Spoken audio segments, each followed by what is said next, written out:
आप हमारे smart big ideas channel में मारीच के बारे में हम आपको एक कहानी सुना रहे हैं। ये कहानी रामायण के अरण्य कांड की एक महत्वपूर्ण घटना है जो भगवान राम, देवी सीता और लक्ष्मण के वनवास के समय घटित हुई थी।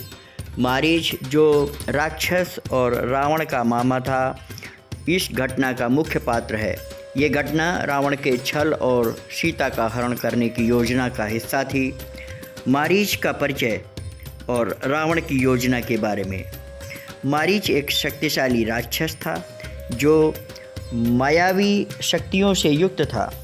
वह रावण का मामा था और उसके साथ कई युद्धों में सम्मिलित हुआ था।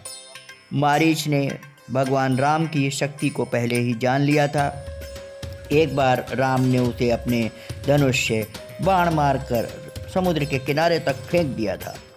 इस घटना के बाद मारीच ने हिंसा और राक्षसी कार्यों को छोड़कर तपस्वी का जीवन अपनाने का निश्चय किया। जब रावण को सीता के रूप और उसकी दिव्य सुंदरता के बारे में जानकारी मिली तो उसने उन्हें हरने की योजना बनाई। उसे पता था कि सीधे भगवान राम से टकराने का परिणाम उसके लिए विनाशकारी होगा, इसलिए उसने छल का सहारा लिया। उसने मारीच को अपनी योजना में सम्मिलित किया। मारीच को रावण की योजना के बारे में सुनकर पहले तो भय हुआ, क्योंकि वह जानता था कि भगवान राम से विरोध करने का अर्थ है मृत्यु का निमंत्रण देना। उसने रावण को समझाने की कोशिश की, लेकिन रावण के अड़िग होने पर मारीच ने मजबूर होकर उसका साथ देने का निर्णय लिया।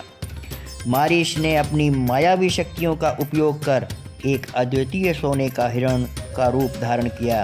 उसका शरीर स्वर्णिम चमक से भरपूर था और उसके सींग और खुर भी स्वर्ण के बने हुए प्रतीत हो रहे थे। उसकी चाल इतनी मोहक और उसकी आकृति इतनी सुंदर थी कि कोई भी उसे देखकर मुग्ध हो सकता था। मारीच उस सोने के हिरण के रूप में पंचवटी के पास राम, सीता और लक्ष्मण के कुटिया के निकट पहुंचा। वह जंगल में इधर उधर घूमने लगा और अपने अद्भुत रूप से सीता का ध्यान आकर्षित किया। जब सीता ने उस हिरण को देखा तो वह उसकी सुंदरता पर मोहित हो गई। सीता ने राम से आग्रह किया, ये हिरण बहुत ही अद्वितीय और सुंदर है।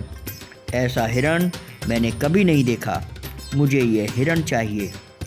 कृपया इसे पकड़कर लाइए। मैं इसे अपने कुटिया के पास रखना चाहती हूँ। राम को मारीच के इस छल का आभास हो गया था। उन्होंने सीता से कहा, प्रिय सीता, इस जंगल में इतने अद्भुत हिरण का होना सामान्य बात नहीं है। मुझे लगता है यह कोई राक्षस हो सकता है जो छल के लिए इस रूप में आया है। लेकिन सीता ने अपना आग्रह जारी रखा और राम को इसे पकड़ने के लिए मना लिया। राम ने लक्ष्मण को सीता की सुरक्षा का ध्यान रखने का निर्देश दिया और मारीच के पीछे चले गए। राम ने अपने धनुष बाण से सुसज्जित होकर उस सोने के हिरण का पीछा करना शुरू किया। मारीच ने अपनी माया का उपयोग करके राम को जंगल में दूर तक ले जाने का प्रयास किया। जब वह बार बार राम के करीब आता और फिर दूर भाग जाता, राम उसे पकड़ने के लिए तेजी से उसके पीछे दौड़ते। जब राम ने देखा कि हिरण पकड़ में नहीं आ रहा है तो उन्होंने अपनी शक्ति का उपयोग करते हुए एक तेज बाण चलाया। यह बाण सीधे मारीच के शरीर में धंस गया। मारीच ने जब देखा कि उसकी मृत्यु निश्चित है तो उसने अपनी योजना का अंतिम भाग पूरा किया। मारीच ने राम की आवाज़ की नकल करते हुए चिल्लाया, हाँ लक्ष्मण, हाँ सीते। यह सुनकर ऐसा प्रतीत हुआ जैसे राम संकट में हैं। इसके बाद मारीच ने अपना प्राण त्याग दिए। जब सीता ने राम की आवाज़ सुनी तो वह घबरा गई। उन्होंने लक्ष्मण से कहा, तुम तुरंत जाकर राम की सहायता करो। वो संकट में प्रतीत हो रहे हैं। लक्ष्मण ने सीता को समझाने का प्रयास किया कि राम इतने शक्तिशाली हैं कि उन्हें कोई संकट नहीं हो सकता, लेकिन सीता ने यह सोचकर कि लक्ष्मण उनके कहने पर नहीं जा रहे हैं, कठोर शब्द कहे। सीता के शब्दों से आहत होकर लक्ष्मण ने कुटिया छोड़ दी।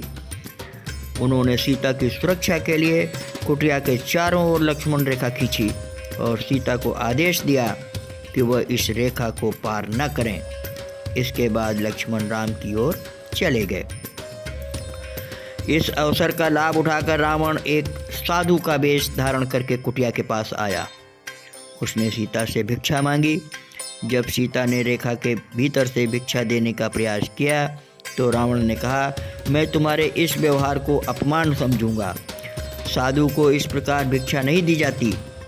सीता ने रेखा के बाहर कदम रखते ही रावण ने अपना असली रूप प्रकट किया और उन्हें अपने रथ में बैठाकर लंका की ओर ले गया। इस प्रकार मारीच के छल से रावण अपनी योजना को सफल बनाने में कामयाब हो गया। मारीच द्वारा सोने का हिरण बनकर सीता को मोहित करना और रावण द्वारा उनका हरण रामायण की कथा का यह एक महत्वपूर्ण भाग है। इस घटना ने भगवान राम और रावण के बीच होने वाले महान युद्ध का मार्ग प्रशस्त किया। ये कहानी हमें यह सिखाती है कि छल, मोह और लालच के कारण जीवन में कितनी बड़ी समस्याएं उत्पन्न हो सकती हैं। आप स्मार्ट बिग आइडिया चैनल देख रहे थे।